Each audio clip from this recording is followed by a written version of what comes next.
Welcome back to Planet Art. Hi, I am Jane, and in the studio with me today is Sonya Watson, and she is a wonderful jeweler designer.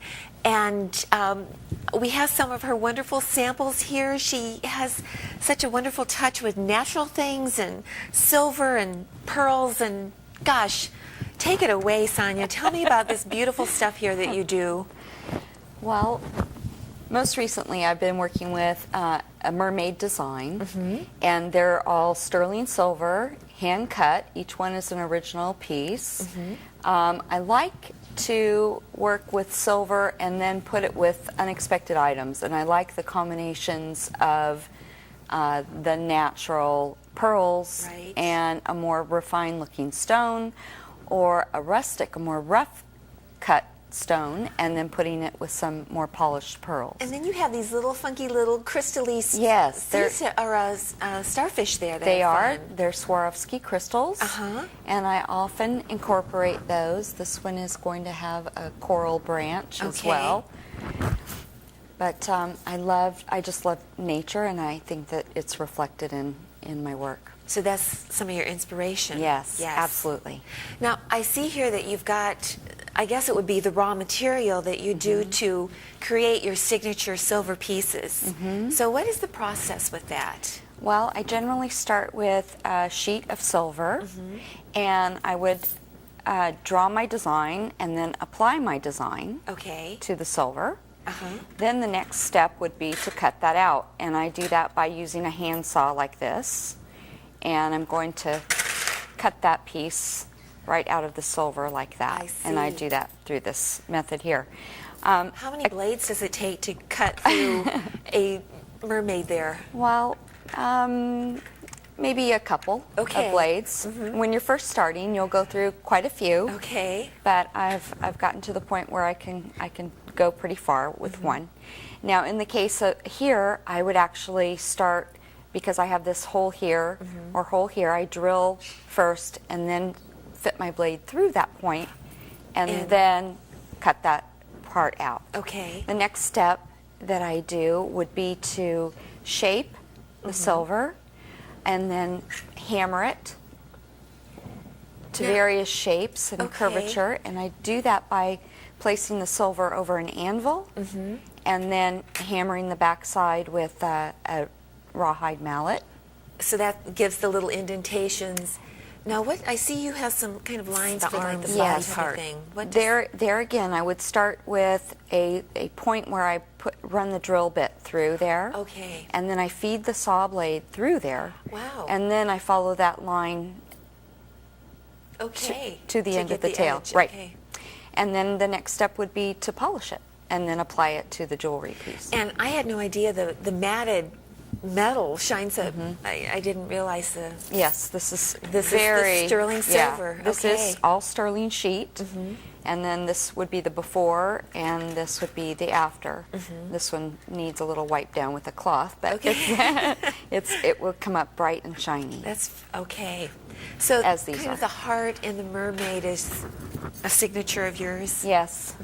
I like to work with, this is a design that I developed. It was actually a piece that I did for a charity event, and what I did with this piece was I took the positive part here and then the negative. So the negative is like the cut out. That would be this piece here.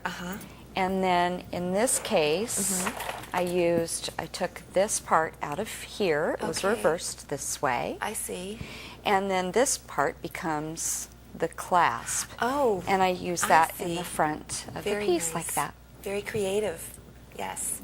Connecting the heart like that. The heart's entwined. Now, so all your pieces are original. When someone commissions you to make a piece, they will not run into somebody wearing your piece somewhere. No. That's nice. And I see you're in the process of making a piece here. Yes.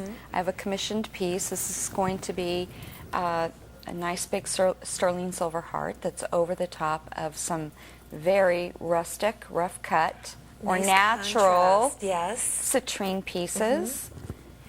So that's going to be very dramatic. And are these the crystals again that you, Yes. Swarovski, am I saying that right? It's Swarovski. Okay. They're Swarovski crystals, and that just gives a little sparkle, a little yes. thing there. Okay. And how did you ever get started into jewelry making? Have you always done this? What's your story? Well, I started by I was inspired by watching my sister make jewelry. She was in high school and I was 5 years younger, and I watched her and her boyfriend take little seashells and she would paint flowers on them, and then he would drill a hole in it and they would put that on a leather strap. Sounds like the 70s. It was. Okay. Little chokers. But I was really inspired. I loved following her to the hobby store to collect beads, and so I started playing with them then. But you know, I've just sort of, like so many craftspeople, put it down and come back to it throughout the years. And I've just had such a wonderful response to the types of things that I'm creating now that I really understand that it's my calling to do it. So. I'm completely focused on the jewelry now. I'm very interested in creating one-of-a-kind pieces, signature pieces for women to own and wear, and it will be theirs and theirs alone. Like you said, they will not see themselves walking down the street. Yes. So I'm really thrilled about doing those types of commissions for people. Now, do you have a studio where you do your work, or? I do. I have a little studio in Mount Dora. It's actually up where One Flight Up Cafe is. Okay. I'm at the back, on the back landing there. So you walk down that hallway and you're at the end. That's right.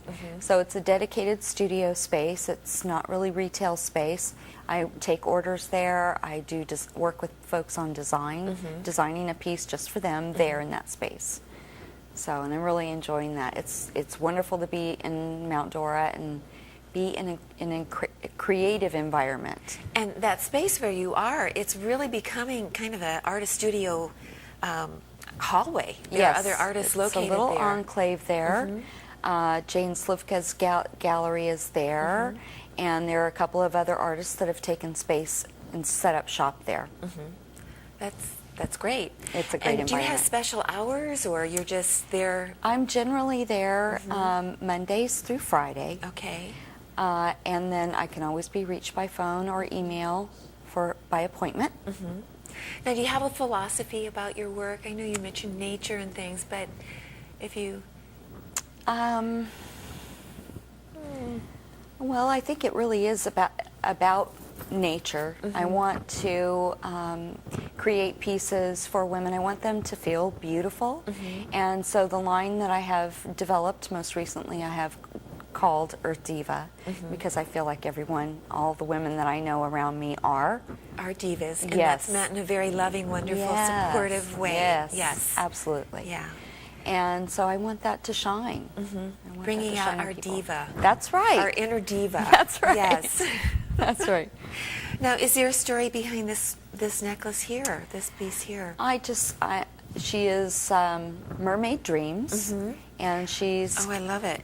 Lifting a starfish, possibly to the surface, and there are tiny bubbles there Those below are the her. Bubbles. Okay. I love that. And has the water or the sea color with the turquoise That's or right. the bluish colors. That's great. And I love the clusters of the Baroque pearls. This is the Baroque pearl yes. with the, okay, I love that They're too. all freshwater pearls. I don't use anything that is not real, synthetics I don't use. And then over here on this one, this is also another mermaid. She's ascending. She's swimming to the surface.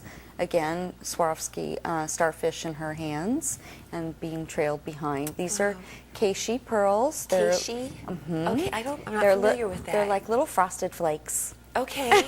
And they in the oceans all over the world or in special places? I'm not sure if they're, grown to look this way, or if they were natural occurring to begin with, and then farmed to have that look, a specific look. Okay, and I notice also that asymmetry in your work. I mean, there seems to be. Yes, I do like to have things that are quite different from what you're going to see generally speaking, you're not going to find something like this in the store. So it's really about balancing the piece. I have to weight them in a certain way so that they will lay this way and stay that way. They're not going to rotate on your neck. But I love the look of the unexpected, that you're going to have this silver chunk on this side and then this kind of feminine, light, airy look on the other side. And one thing, I'm going to draw attention to my necklace here. Why don't you tell me, our audience, and me about the, is it not upcycle, your upcycle work? Yes. Yes. It's a new term, upcycling. Is this your own term that you No, created? I think I actually found it on, it is used quite a bit on Etsy and some other sites. It's about reuse, reusing, recycling, but in a really positive way. I mean, we're going to turn something that somebody else would throw away into an art piece. So we are upcycling. We would take old clothes and rework them. This is taking another material and reworking it into something that's just beautiful to wear. And where this came from... Where did you get this? Yes. There is a... store in Mount Dora called Noni Home and Bath, and they feature some beautiful glassware from Azerbaijan, which used to be part of Russia. These pieces are all hand-blown glass vases, and the colors are applied to the outside of the glass. So the back, as you can see, well, I have a piece here. Yes. So you can see it's layered and layered. Layers of colors of glass. So the glass is layered on there. Well, occasionally when they arrive, the shipment arrives, one will be broken. And so they've been kind enough to gift those to me. If they're not shattered completely, I go ahead and break them into reasonable sized pieces, then I tumble them, and then I drill them, and I've been transforming them into wonderful pieces of jewelry. And I'm sure it's a challenge when you drill that you don't crack or break. I'm sure it's been a learning curve on that one. It is. I'm self-taught completely with regards to the jewelry designs and beading techniques. I did have some training in Miami as far as the silversmithing, the piercing work that I do. But learning about the glass is exciting. Yes. Well, Sonya, I have so enjoyed having you bring your stuff today and share it with us and the audience. Thank you. And I want to thank both Joy and Sonya for being on the show today. It was a lot of fun and some very talented women. And so this is goodbye from Planet Art, and we'll see you next time. Thanks. Bye.